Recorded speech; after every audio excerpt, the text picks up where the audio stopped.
Today's economy suffers from a lack of liquidity, and I'm not talking about this stuff. I'm talking about a bottleneck in borrowing. Radio host and financial advisor Kaleta helps me fill in the details.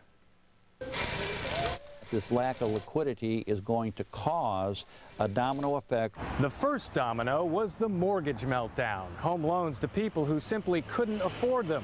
Defaults and foreclosures followed, and it became harder to borrow money, to buy one of these. If you can't get a loan, you probably can't buy one of these either. That's one reason auto sales are predicted to be down 20% this month compared to September 2007.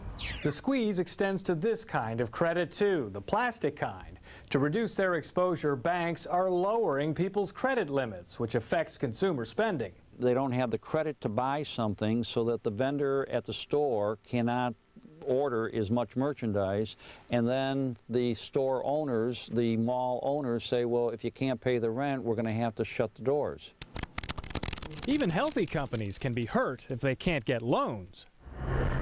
Let's say Hannah here sells digital TV sets, and she wants to expand, hiring her best buddies, Phineas, Raven, and Kim Possible. But there's a problem. Liquidity now is not in the marketplace. They can't go to the bank and borrow money. So Hannah's friends don't get those jobs.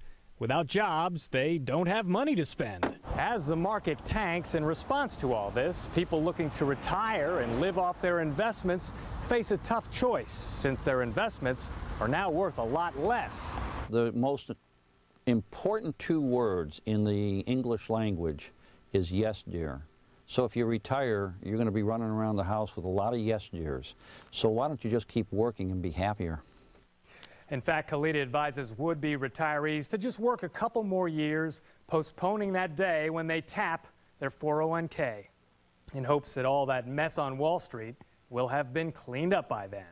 I'm Ned Hibbard, Fox 26 News.